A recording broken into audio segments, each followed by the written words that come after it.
नमस्कार, मी पंजाब टाका 1, 2, 3 ला मग संपूर्ण भागामध्ये तुमच्या नगर जिल्हा, धाराशिव जिल्हा, बीड जिल्हा, लातूर जिल्हा या भागात पाऊस पडलेला दिसेल. पुणे या 4 जिल्ह्यातल्या या शेतकऱ्यांनी अंदाज दिला. पूर्व विदर्भातल्या शेतकऱ्याला सांगू इच्छितो की पूर्व विदर्भामध्ये नागपूर, वर्धा, भंडारा, गोंदिया, चंद्रपूर, यवतमाळ, अकोला, वाशिम, हिंगोली, बुलढाणा, जळगाव या जिल्ह्यातल्या सर्व शेतकऱ्याला सांगू इच्छितो की 1, 2, 3 जुलैला मात्र तुमच्या इकडे मुसळधार पाऊस पडणार आहे. विदर्भ, पूर्व विदर्भ 6 जिल्हे, पश्चिम विदर्भ 5, 11 जिल्ह्यामध्ये मुसळधार पाऊस पडणार आहे. कुठं अतिवृष्टी होणार आहे, कुठं भाग बदलत पाऊस पडणार आहे, कुठं रिमझिम पडणार आहे. पण सांगायचं झालं तर यवतमाळ जिल्ह्यामध्ये खूप जोरात पाऊस पडणार आहे. चंद्रपूरकर देखील खूप पडणार आहे, नागपूरकडे देखील खूप पडणार आहे, अमरावतीकडे जोरात पडणार आहे, अकोल्याकडे जोरात पडणार आहे, वाशिम जिल्हा जोरात राहणार आहे, हिंगोलीकडे राहणार आहे, त्याच्यानंतर अकोला, बुलढाणा जास्त राहणार आहे, जळगाव जामोद घाटाच्या खाली जास्त राहणार आहे, जळगावला जास्त राहणार आहे.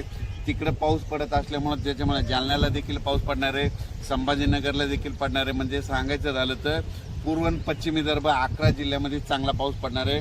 म्हणून हे विदर्भ पश्चिम विदर्भातल्या शेतकऱ्यांनी हा अंदाज लक्षात घ्या.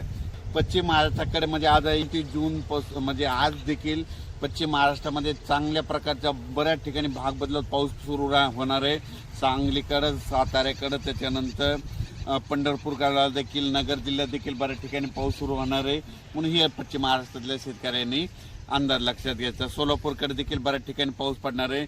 त्याच्यानंतर कोकणपट्टी आणि घाटमाथ्यावरल्या भागातल्या सर्व जनतेला आणि शेतकऱ्याला सांगू इच्छितो की कोकणपट्टी घाटमाथ्यावरला पाऊस मात्र कायम चालूच राहणार आहे, ते काय बंद होणार नाही. म्हणून हे त्यांनी लक्षात घ्यायचं आहे. त्याच्यानंतर आता उत्तर महाराष्ट्राकडे वळू.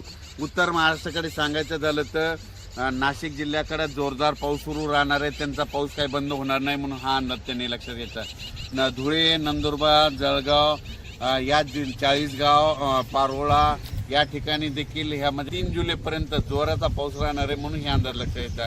गुजरात, मध्य प्रदेश आणि राजस्थानकडे पाऊस पडत असल्यामुळं त्याचा असर आपल्या महाराष्ट्रावर उभी होणार आहे. म्हणून हे त्यांनी लक्षात घ्यायचं. पण राज्यात याच्यानंतर तुम्हाला सांगू इच्छितो की 5 जुलै, 6 जुलै आणि 7 जुलै दरम्यान परत राज्यामध्ये पाऊस भाग बदलत येणार आहे. म्हणून हे लक्षात घ्यायचं. त्याच्यानंतर 10 जुलै ते 15 मध्ये देखील राज्यात पाऊस असणार आहे. म्हणजे सांगायचं झालं तर राज्यात असा एकदम 1 महिन्याचा, 15 दिवसाचा, 20 दिवसाचा खंड पडणार नाही. पाऊस येतच राहणार. आज ह्या भागात राहिला तो दुसऱ्या भागात राहील, पण राज्यात पाऊस कंटिन्यू चालूच राहणार आहे. अचानक वातावरण